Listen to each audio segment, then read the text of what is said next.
ফুলহর এবং কালিন্দ্রী নদী বেষ্টিত মালদার মানিকচক ব্লকের নাজিরপুর গ্রাম পঞ্চায়েতের বেশ কয়েকটি বুথ এলাকায় তৈরি হলো বন্যা পরিস্থিতির আশঙ্কা নিঃসরণে যুদ্ধকালীন তৎপরতায় সেচ দপ্তরকে কাজ নামার আবেদন জানালেন গ্রামবাসীরা। জানা গেছে, মানিকচক ব্লকের নাজিরপুর গ্রাম পঞ্চায়েতের হরিপুর, ভিটা হরিপুর, লস্করপুর, মোহাম্মদপুর, লক্ষ্মীকোলের মতো বেশ কয়েকটি বুথ এলাকায় হাজার দশকের মানুষের বসবাস। এই সমস্ত এলাকার একদিকে ফুলহর নদী এবং অপরদিকে রয়েছে কালিন্দ্রী নদী। বর্তমানে দুটি নদী ফুলে ফেপে উঠেছে, ফলে গত কয়েকদিনে দুটি নদীর সংলগ্ন বিভিন্ন অসংরক্ষিত এলাকায় জল ঢুকতে শুরু করেছে। ইতিমধ্যে জল ঢুকেছে বেশ কিছু চাষের জমিতে। রবিবার রাতে লস্করপুর এলাকার কালিন্দ্রী নদীর জল গ্রামে ঢোকার মতো গ্রামবাসীরা স্থানীয় পঞ্চায়েত প্রধানকে সঙ্গে নিয়ে বালির বস্তা ফেলে সেই জল আটকে রেখেছেন। এছাড়াও বর্তমানে লক্ষ্মীকোলে থেকে হরিপুর গ্রামের বাঁধ বরাবর বাঁধের নিচ দিয়ে একটু একটু করে জল ঢুকতে শুরু করেছে, যা দেখে বন্যার আশঙ্কা করছেন গ্রামবাসীরা। তাই তারা যুদ্ধকালীন তৎপরতায় পরিস্থিতি মোকাবেলার জন্য প্রশাসনিক উদ্যোগ গ্রহণের দাবি জানান। এই প্রসঙ্গে নাজিরপুর গ্রাম পঞ্চায়েতের প্রধান দেবাশিস মণ্ডল এবং মানিকচকের সিপিআইএম নেতা দেবজ্যোতি সিনহা জানান।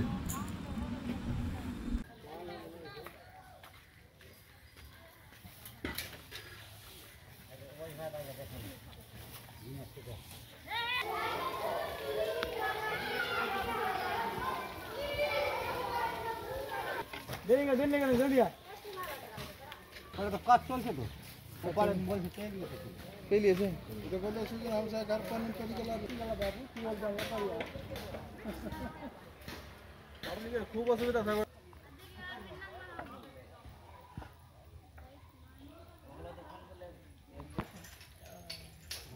অর্ডার ছায়া তো রাধে রাধে এলাকার পরিস্থিতি খুবই খারাপ আছে। কি হয়েছে এখানে? এই বন্যার জল নিয়ে আমরা খুব অসুস্থ হয়ে আছি, আতঙ্কে আছি কি জলটা ঢুকে গেলে আমরা ভেসে যাব। সেটা কোন কোন নদীর জল? এটা ফুলহর নদী, কালিন্দ্রী নদীর জল। কি হবে মানে জল একদম বাঁধ বরাবর আছে। একটু হলে বাস দু আঙুল বাড়লে জল বেরিয়ে যাবে। আমরা 5টা বুথ ভেসে যাব। কোন কোন এলাকা আছে? লস্করপুর মুসলমান পাড়া, একটা জিতমানপুর, একটা লক্ষ্মীকোল, একটা হরিপুর। এই জলের রক্ষার জন্য আমরা আছি দাঁড়িয়ে। কেউ কি কোনো উদ্যোগ নেওয়া হয়েছে সেচ দপ্তরের পক্ষ থেকে বা কোনো? না, কিছু হয়নি। আচ্ছা, এই বস্তার কাজটা কে করিয়েছে? বস্তার কাজটা এটা আমাদের গ্রামের যে প্রধান ছিল, ও বলেছিল কি এটা দেওয়া যায়। আমরা ওকে ধরলাম, এই কোনটা 50টা না 40টা প্রধান দিয়েছে, এনে আমরা বসিয়েছি। এতে কি জল থামানো সম্ভব? না, এইটুকু তো হবে না। আচ্ছা, কি পরিস্থিতি হতে পারে, কি মনে করছেন? আমরা মনে ভাবছি এটা যদি কাজ না হয় তো আমরা 5টা বুথের লোক ভেসে ছারখার হয়ে যাব। জল তো বাড়ছে, জল বাড়তে আছে। আচ্ছা, এখনো কি আমাদের এই জিতমানপুরে একটু একটু ঝর্ণার মতন জল ঢুকছে। আচ্ছা, হারিয়ে গেছে? হ্যাঁ, সব ফসল ডুবে শেষ হয়ে গেছে। ভয়ের মধ্যে আছেন? আমরা ভয়ের মধ্যে আছি। কি চাইছেন? আমরা রক্ষা চাইছি। আপনার নাম? শেখ শামসাদ আলী।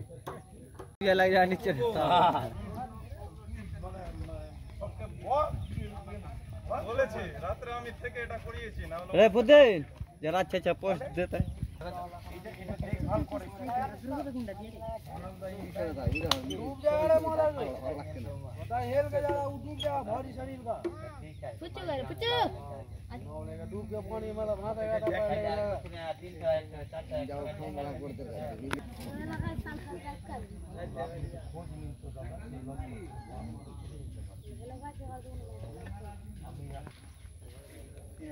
এটা দেখে কে যে আপনার হরিপুরের বাচ্চা হরিপুর গ্রামের দিকে একটু দেখেন ব্যাপারটা, না তো 4টা 5টা বুথ ডুবে যাবে।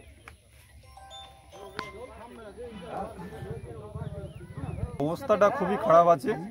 রাত্রের সময় মানুষ 9:30টার সময় আমাকে ফোন করে এই জায়গাটাতে জল এপার ওপার হচ্ছিল। আমি রাত্রে নিজে এসে নিজে ট্রাক্টর করে জায়গাটাকে বন্ধ করেছি। এবার কিছু একটা ব্যবস্থা নিবে, ইরিগেশন দপ্তরের লোক এসছে, উনারা দেখছেন। এবার আমিও দেখছি কি করা যায়, কিভাবে থামা যায়। বিষয়টা হচ্ছে বন্যাটা হয়ে গেলে প্রায় মোটামুটি পাট লাগা আছে জমির মধ্যে, কৃষকের প্রায় মোটামুটি 2 কোটি টাকার ঊর্ধ্বের পাট হবে। প্লাস অনেক গরিব লোক আছে যে কি পুকুর আছে, পুকুরের মধ্যে লোন নিয়ে ওরা মাছ চাষ করছে, নষ্ট হয়ে যাবে, তারা লোন কোথায় থেকে দিবে, বিভিন্ন টাইপের ক্ষয়ক্ষতি হয়ে যাবে। এটা নিয়ে যা করা যায় এটা আমরা দেখছি সমাধান কি করা যায়, কতদূর থামানো যায়, আটকানো যায়। আচ্ছা, কোথাও জানিয়েছেন বিষয়টা আমরা বিডিও সাহেবকে জানিয়েছি এবং কি ডিএম সাহেবকেও জানানো হয়েছে। বিষয়টা ফোনের মাধ্যমে জানানো হয়েছে, কি স্টেপ নিচ্ছে ওরা দেখা যাক। রয়েছে মানুষ প্রচুর আতঙ্কে রয়েছে, কারণ হচ্ছে দেখেন পাট একমাত্র ফসল আছে যেটা অর্থ উপার্জন করা যায় সারা বছর, ওই টাকা দিয়ে মানুষ সংসার চালায়। এই পাটটা ডুবে গেলে মানুষ অনেক সমস্যার সমাধান সম্মুখীন হতে হবে, মানুষ অনেকটা বিভ্রান্তিতে পড়বে। প্লাস গবাদি পশুর এপারে চাষ আছে, মানুষ গবাদি পশুকে নিয়ে অনেকটা অসুবিধায় পড়বে। আচ্ছা, পরিস্থিতি হতে পারে। জলের লেভেলটা খুবই কি বলবো, খুবই অন্যরকম রয়েছে। প্রায় মোটামুটি হয়তো আর 4 থেকে 5 ইঞ্চি উঠতে গেলে ওটা প্লাবিত হয়ে যাবে। কোন রয়েছে এখানে রয়েছে হরিপুর রয়েছে, ভিটাহারিপুর রয়েছে, লস্করপুর রয়েছে, মোহাম্মদপুর রয়েছে, লক্ষ্মীকুল রয়েছে। কতজন বসবাস করে? এখানে প্রায় মোটামুটি ধরলেন যে কি 9.5-10 হাজারের মতো লোক বসবাস করছে এখানে। এর আগে প্রায় আমাদের খেয়ালেই হয়েছে খুবই ভয়ঙ্কর পরিস্থিতি হয়েছিল, যেটা এই বাঁধটা কেটেই হয়েছিল। আবার যদি কেটে যায় আবার সেই দৃশ্য, একই দৃশ্য আবার দেখা দিবে। এটা হচ্ছে আপনার কালিন্দী। এখনো পর্যন্ত সেচ দপ্তরের পক্ষ থেকে কোনো কাজ করা হয়েছে? সেচ দপ্তরের পক্ষ থেকে কিছু কাজ করা হয়নি, তবে ওদিকে কিছু হালকা ফুলকা বস্তা টস্তা ফেলেছে ওরা, ফেলে। এখানে কোনো কাজ করা হয়েছে? না, এখানে কোনো কাজ করা হয়নি। এখানে যা করেছি আমি রাতের সময় করেছিলাম, মানুষজনকে নিয়ে করেছি। মানুষের জমায়েত রয়েছে, বলছে আমাকে যে কি কাজ করতে হবে, যতটুকু গ্রাম পঞ্চায়েতের পক্ষে সম্ভব করতে হবে। আমিও ওদেরকে আশ্বাস দিয়েছি যতটুকু আমার পক্ষে সম্ভব আমি করব। না, গ্রামবাসীরা পুরো আমার সহযোগিতায় রয়েছে। রাত্রে গ্রামবাসীরা প্রায় মোটামুটি 12টা অবধি আমার সাথেই ছিল। আমি নিজের থেকে দাঁড়িয়ে থেকে এখানে কাজ করিয়েছি। হাত লাগাচ্ছে? হ্যাঁ, গ্রামবাসীদের পূর্ণ সহযোগিতা রয়েছে এখানে। আমার নামটা? আমার নাম দেবাশিস মণ্ডল, নাজিরপুর গ্রাম পঞ্চায়েতের প্রধান। অপূর্ব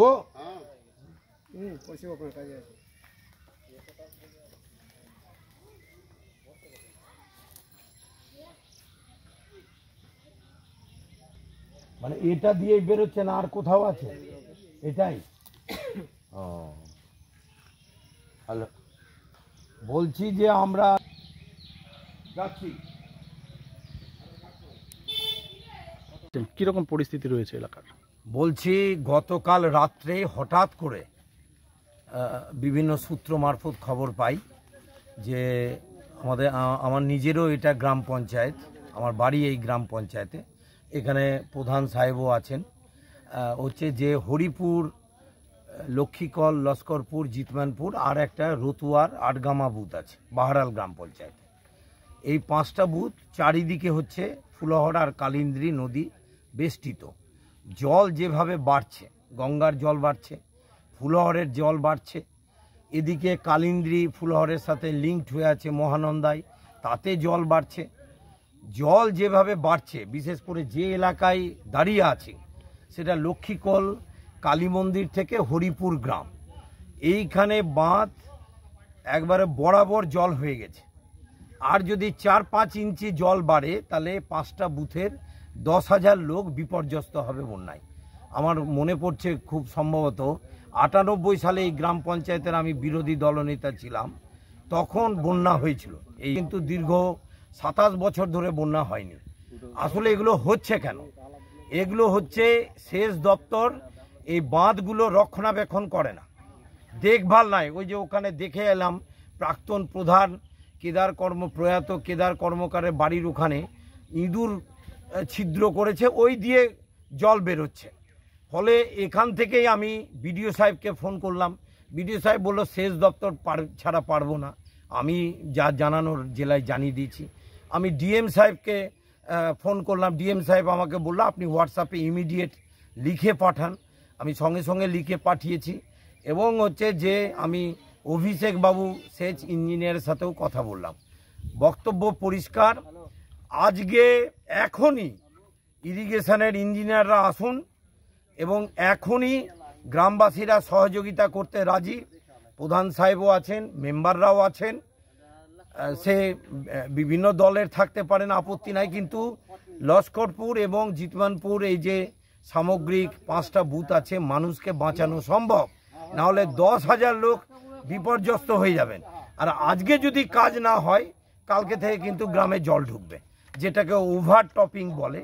এমনিতেই বাঁধের মানে সাইজটা ছোট, উচ্চতা খুবই কম, যার ফলে এই ঘটনা ঘটছে।